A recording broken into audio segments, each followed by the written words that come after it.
Hello everyone, it's Candace from Beacon Hill Books. I'm here with a little wrap up, a little catch up.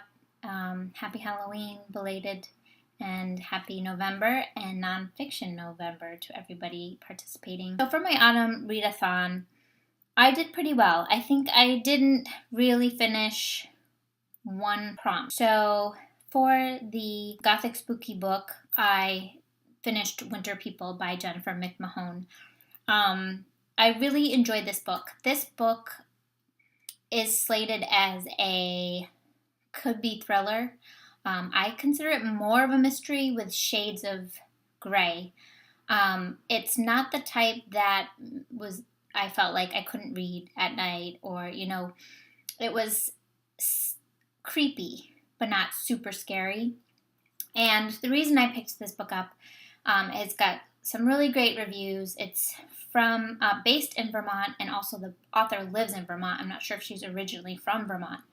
And it has to do with a generation of family members, and also bringing people back from the dead. Follow actually quite a few timelines.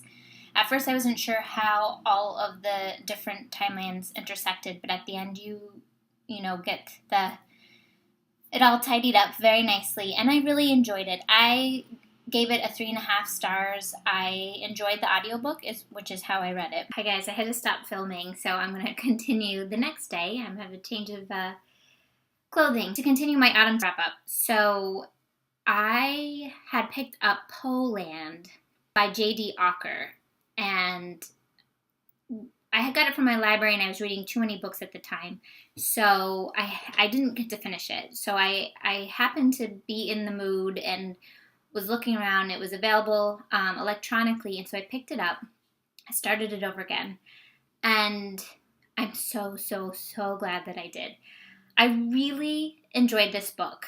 I liked the content of this book. I don't know, so in terms of a nonfiction book, which this is called nonfiction, I think I've heard people call it literary nonfiction. I don't know if that's a thing, but it's told in a way that it almost sounds like someone's talking to you. It's very easy to read, and wow, I learned so much about Poe, and it was about his life and his stories and the artifacts and the geographical places that he lived in. So you can see, if you follow me on Goodreads, all of the states on the eastern United States that he goes to, and then he does make a quick jump over to England and Scotland, but just very briefly, so much so that Ocker doesn't go there. Ocker he likes the occult. It worked. It totally worked. The things that I did not like about this book was it was told in geographical order. So instead of going by, Poe's life order, which is easier to follow in terms of years, it went in terms of how Ocker visited them, which is basically down the United States East Coast, all the way down to Virginia. So that I wish was different. It would have probably been more difficult to write. I wish the pictures could have been not black and white, but I learned so much about him, especially in terms of Boston, because he was born in Boston and he actually returns to Boston. And just recently, within the last 5 years, Boston unveiled a new statue. I'll put it here.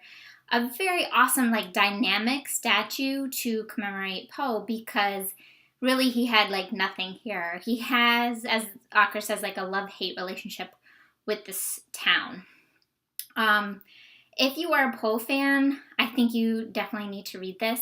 It does also touch on Poe in terms of pop culture and how much he's infiltrated everything, completely everything. I know Ocker has also wrote a few other books. One I started about Salem, another about Grimptorium or something. I'll definitely read them. I learned a lot, and it was pulling me in every night. As a nonfiction read, I thought that was great. But once I read that, I was like, oh my god, I haven't read Poe besides the telltale heart. And without even thinking this was one of the bonus things for Autumn TBR, I read the short story of The Black Cat. And the reason I did that, which if any of you follow me on Instagram, was that I have this painting here that my grandfather did. And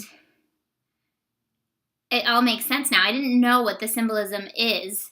It's kind of interesting how he did it. But you can see, so this is the guy. There's a black cat. There's a brick wall. Maybe a silhouette here. It was cool to finally put it together, and I want to read so much more Poe now. Like, I have to pick and choose because I've been on the Shirley Jackson kick. So between my like gothic authors, I'm like juggling. Finished The Ice Princess.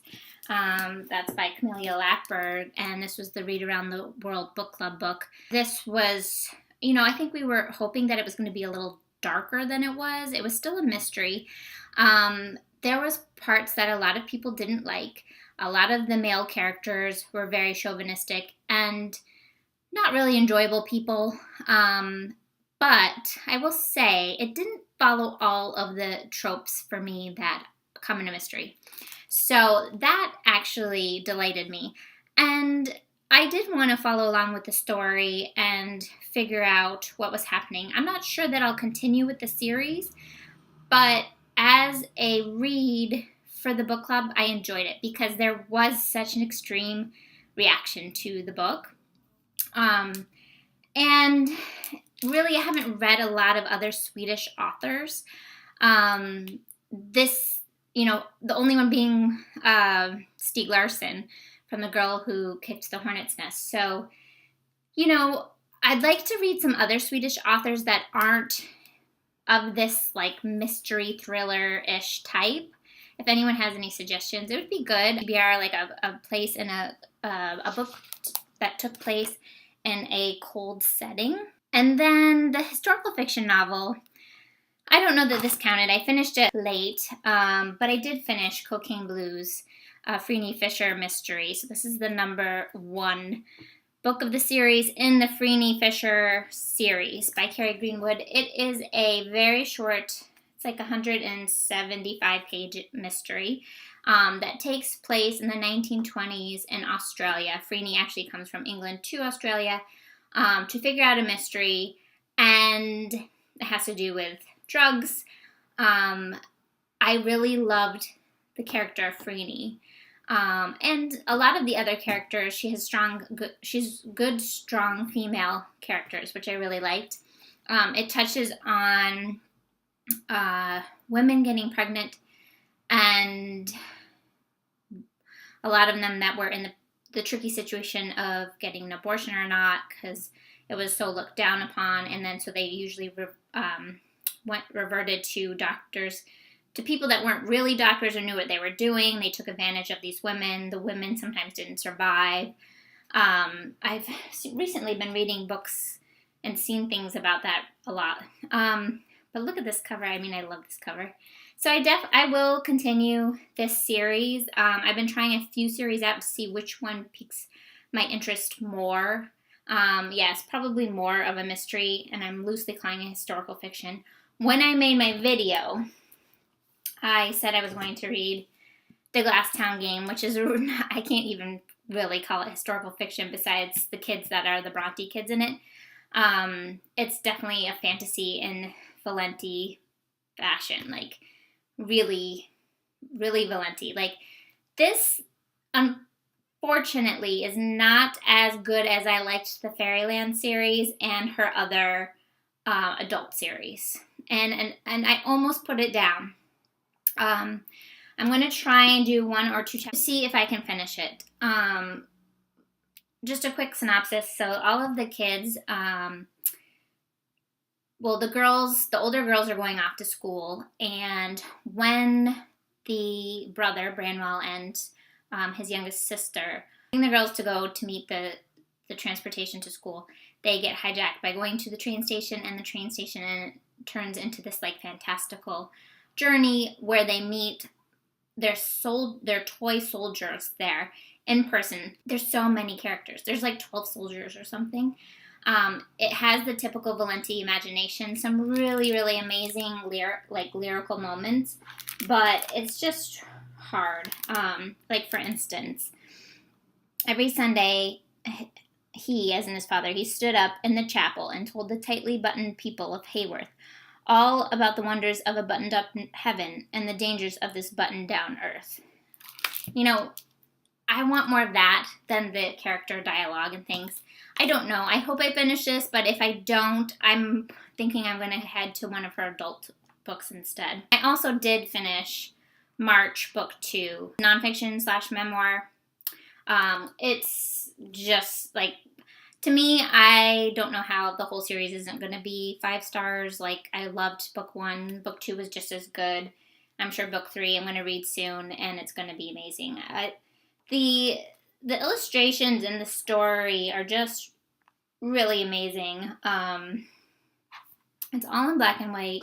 A lot of the people from that time and the African American movement, you know, there's so many unsung heroes, and in a way, John Lewis is more popular than those, but, like, it's interesting to get another take on Martin Luther King. Yes, he's a huge part of it, but he wasn't also as progressive as John Lewis and some of the people in the different committees and societies he was in were.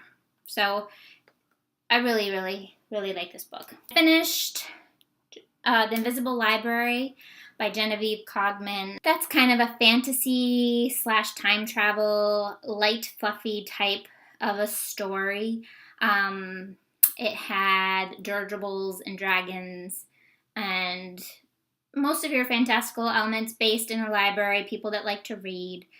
I liked it. I'm not going to say, like, it's this groundbreaking thing I loved, but if you're looking for a light, fluffy read and it's a series, I think it might get a little bit better, so I'll keep with it, just maybe not immediately. I read one more graphic novel, Nimona, by Noelle Stevenson, who's the author of the Lumberjanes series, and I really loved this more so than the Lumberjanes ones.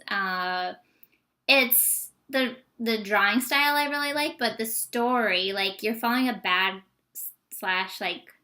good guy, basically, and he gets a sidekick called Nimona, and Nimona's actually way worse than him, and they try and, like, she wants to do these evil things around town, but his evil plans are really actually kind of good things, and it was an enjoyable graphic novel. I mean, I'm really trying to hit all the, like, popular ones first, and then I'm going to start trying to get some not as well-known ones, graphic novels. I've just been on a kick since I read Persepolis, so